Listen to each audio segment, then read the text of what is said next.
welcome back. It is, what time is it? It's like 10:24. Two of jazz music's most eclectic artists are about to take San Diego by storm. I'm talking about Kevin Eubanks and Orrin Evans. You didn't like that intro? That was great. Yeah. I was saying that was a great intro. Are you laughing at me or my introduction Could you repeat of you? that? It sounded so good. Could you just? They're about to take San Diego by storm. You know what I have to say, Mr. Eubanks and Mr. Orrin Evans here?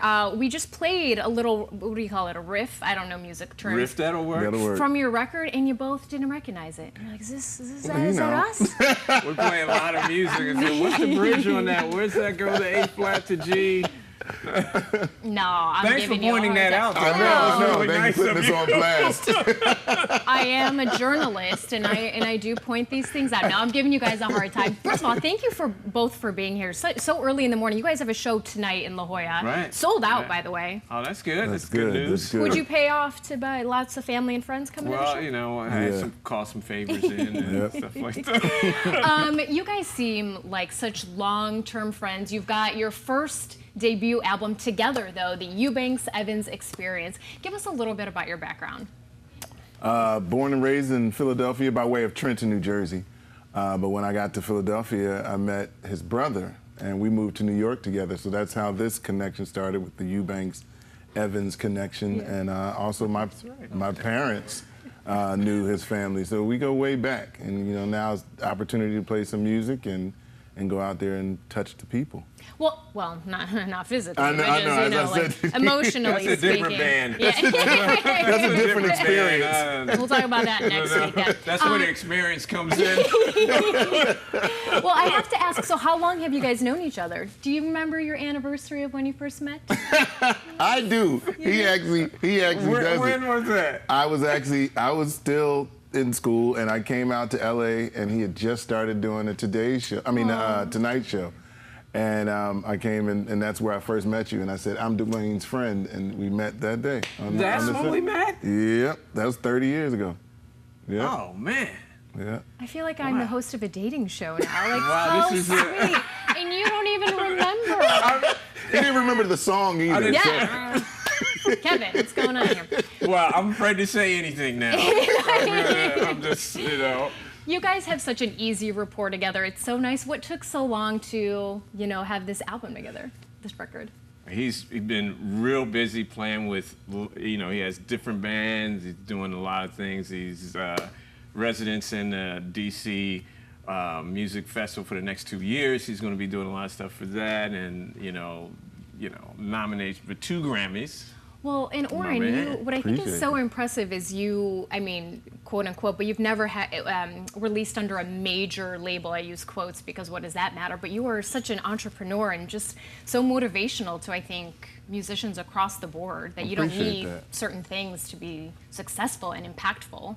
I appreciate that. Sometimes it's about, you know, I just wanted to get the music out there, and this was a way that made it possible, you know, doing my own label and just continuing to go.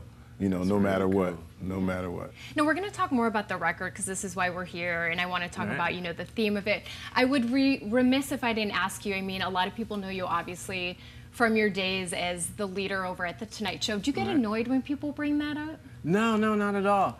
I like to hear that because then that means there's a fresh audience. Yeah. Some people know me from playing guitar, playing music, and doing records and touring and stuff like that.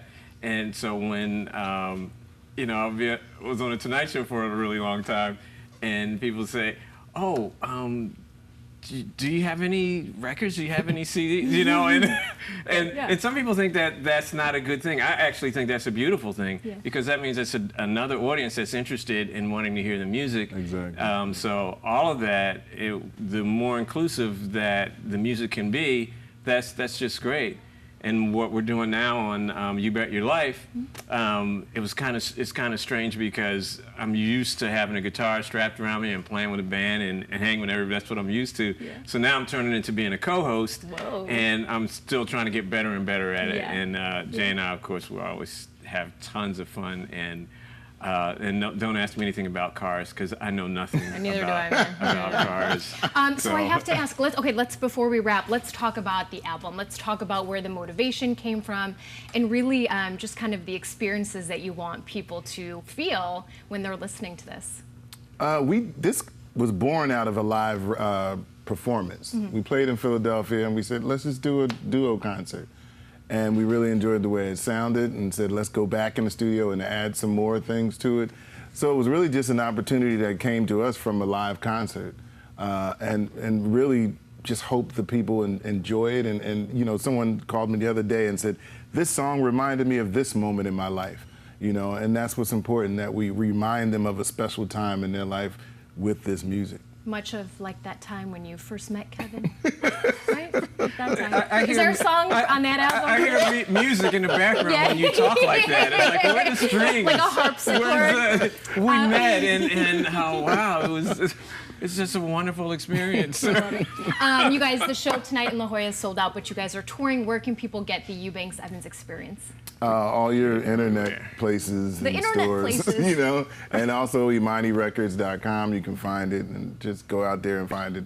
iTunes, everywhere. It's out there. Yeah, it's in a way, it's great that you can find music all over the place, which is wonderful. So anytime you can find all kinds of music. I think it's wonderful, really. You get to listen to a whole lot of different things now, so it's really open book these days. I'm so grateful you guys came by. I did see on your website that you had a quote there from someone saying, did you get your daily dose of music today? So I think that's really important. Thank you. We do have to go, but thank you guys and have a great show. You'll probably take a nap after this. Just a quick question. Sure. Quick question. Yeah. Where do you get that earring? Where's that? Oh, this is from Amazon. That's Amazon? Yeah. Just a little snake there.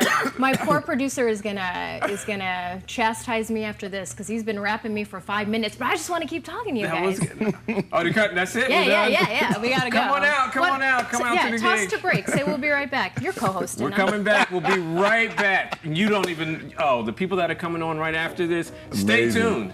Jimi Hendrix is going to be here. Paul McCartney is just in the background. It just don't go anywhere. People are going to be fake newsing us now.